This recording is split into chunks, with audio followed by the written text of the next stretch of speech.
gentlemen, a very warm welcome to you. You're watching Encounter. Today we have Dr. Rohit Bartake, who is from India, and you are a specialist in Ayurveda. You're a doctor in Ayurveda. A very warm welcome to you, and thank you for being here with us in the studios of the MBC. Thank you, Roshan, for inviting me. It's my pleasure to be here. And you're also a practitioner, a facilitator, and a teacher for transcendental meditation. It is a topic that we have covered in one of the previous episodes of Encounter. So, Dr. Rohit, how long have you been in Mauritius? And you're a doctor in Ayurveda. As you know, I'm registered with the Traditional Board of Medicine in Mauritius and in India.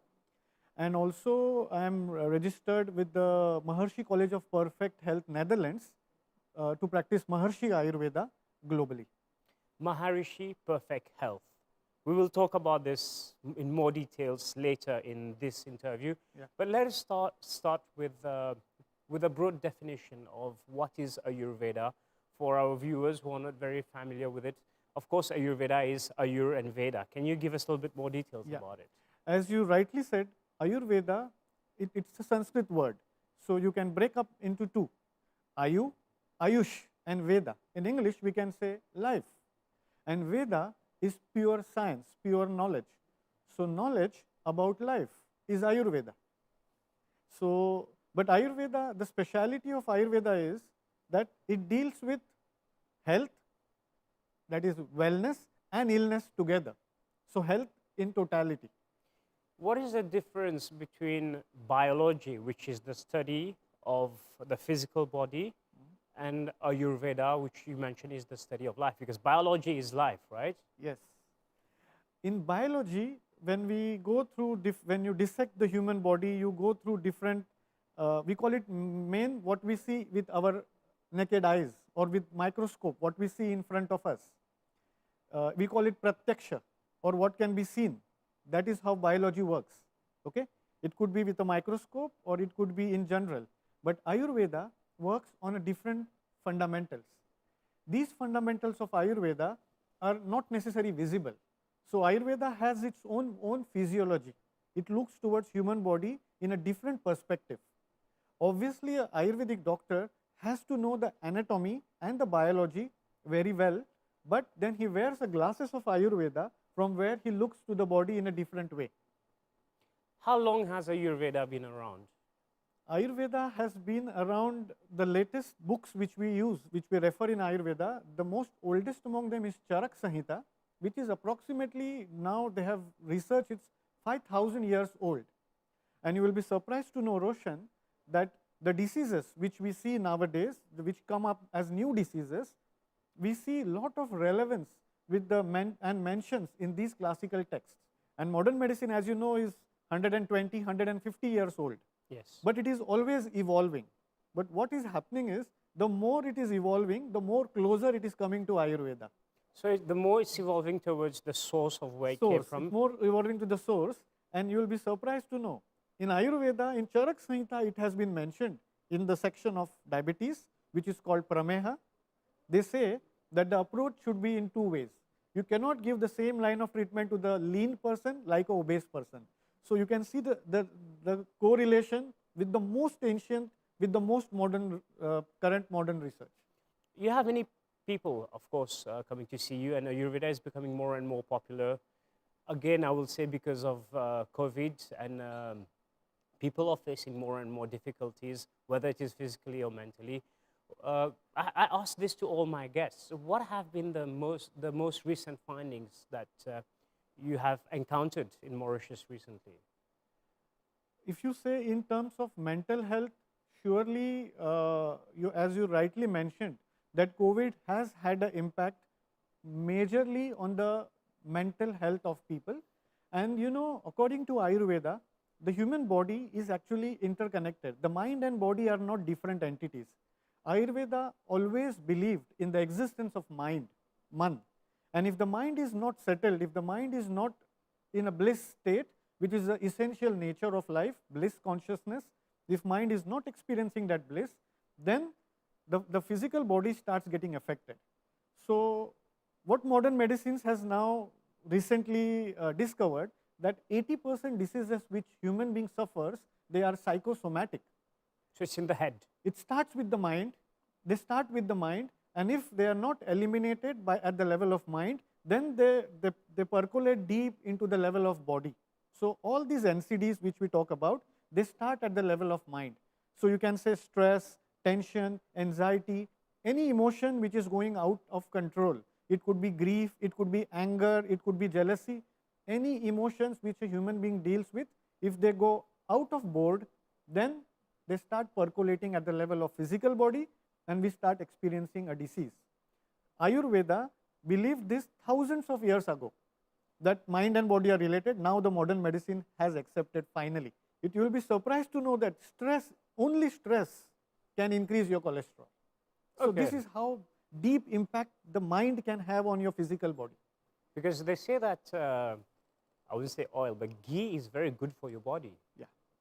So ghee is a very pure form, and even only the ghee which has been prepared traditionally with a proper procedure, and we call it Agni Sanskar, proper heating procedure. Yes. The ghee which we see in the market today It's commercial. it's commercial, and it's produced in a huge quantities.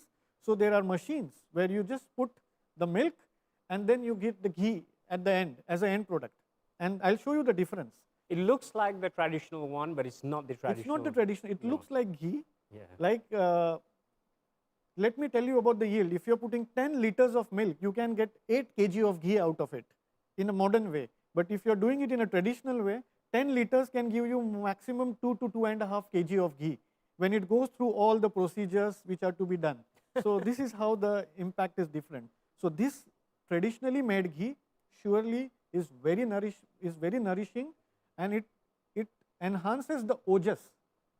And ojas, I would like to talk more about ojas because you talked about immune system. The 7 tissues which we have in our body, it is the essence of what we eat. The essence of what is the final formation of from what we eat is ojas, and it happens at every tissue level. This ojas is directly connected to our immune system. So ghee can actually boost our immune system very nicely if prepared in a good way. Oh, fantastic, Dr. Rohit. Anyway, we'll continue with this discussion. We'll talk more about Ayurveda and also perfect health. But we'll take a short break right now. We will invite the viewers and also yourself to have a look at this small report, a short report on the various aspects of Ayurveda.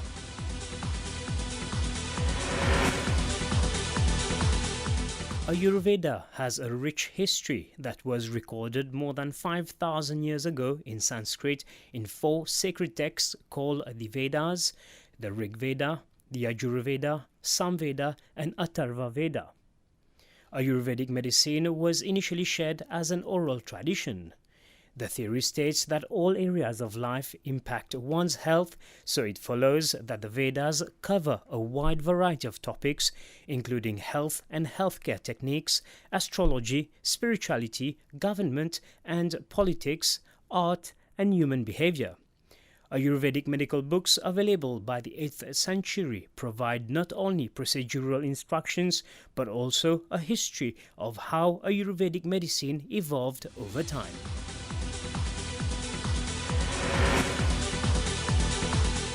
Welcome back, ladies and gentlemen. You're still watching Encounter, and Dr. Rohit is still with us in the studio.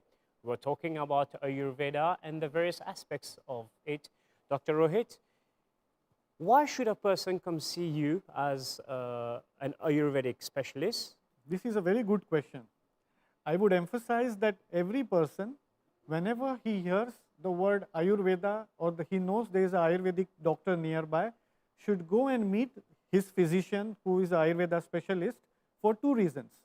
One, to know their own self properly, to know their body type, to know what are the trends that could go on with their constitution, the type of constitution they are born with. And you will be happy to know that this constitution comes from our parents. There are many factors which decide our body type.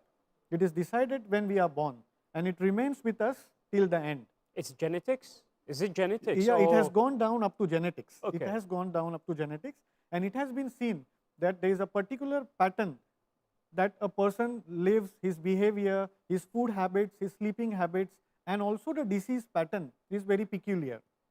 So, why do we know our body type, or we call it as prakriti or body type? Once we know our body type, the physician tries to examine you in 3 different ways. One, it's called darshan, that is looking at you at your structure.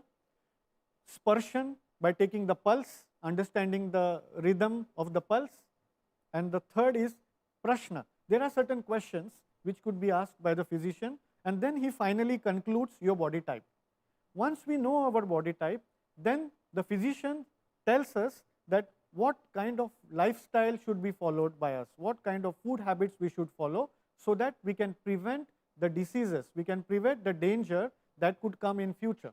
So this is prevention is a very big, what we can say, boon of Ayurveda, and understanding our own self helps us to get ahead with knowing ourselves more. So answering the first part of the question and explaining this, you answer the second part of the question. What happens when someone comes to see you? Yeah. Okay. For example, someone walks into the clinic with and meets an Ayurvedic physician. The physician will first, as I said, he will try to find the body type. Every person is born with all the 3, what we can say, functional units, but there could be a predominance of either of them in an individual, and that's what decides your body type. Okay. A person may have more of transforming energy, so he will be doing things, activities very fast, thinking very fast, forgetting very fast. He will be very thin, slim. So this person is a Vata predominant person. The second person is Pitta predominant, where he cannot bear hunger. He cannot stay without food. He cannot skip meals easily. He can lose weight very easily, and he can get angry very easily. The bowels are little weak, so there could be diarrhea very easily. So there are certain peculiar characteristics of a Pitta predominant person. Then comes the Kapha. And by the way, Kapha people, the people who have the more calm and composed way of living, they are very relaxed, easygoing. These people are very intelligent. This is supposed to be the best body type. So people having more of binding entity, everything happening very relaxed in the tune of with the nature. So we have to understand which we belong to.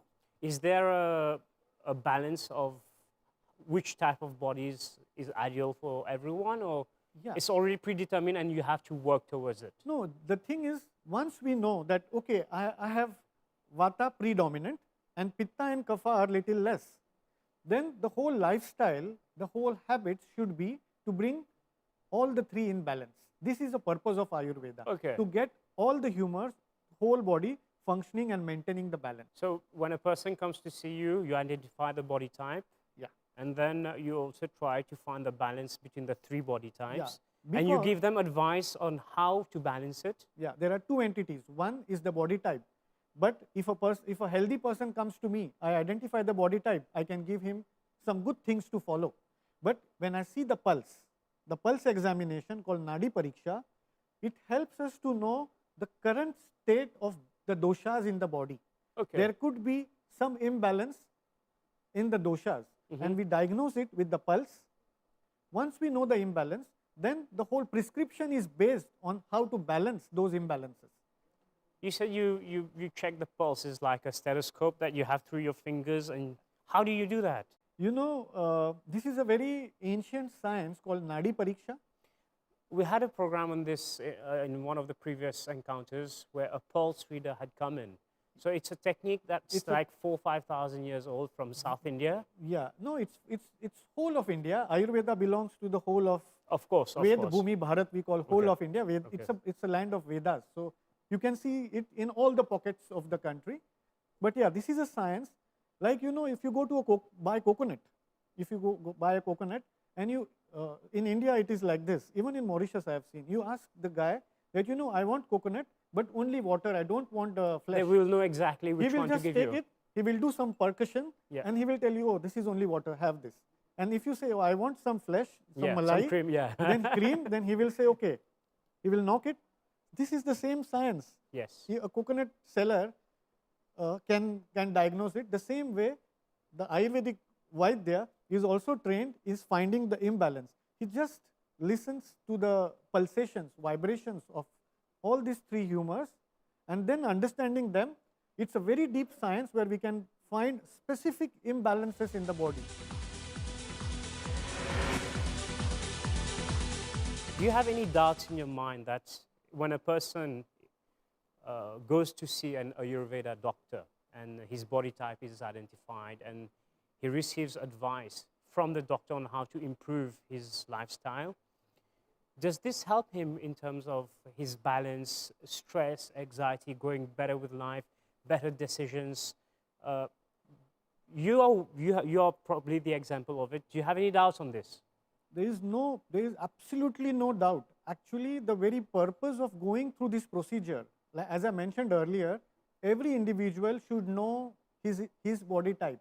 Why I said that?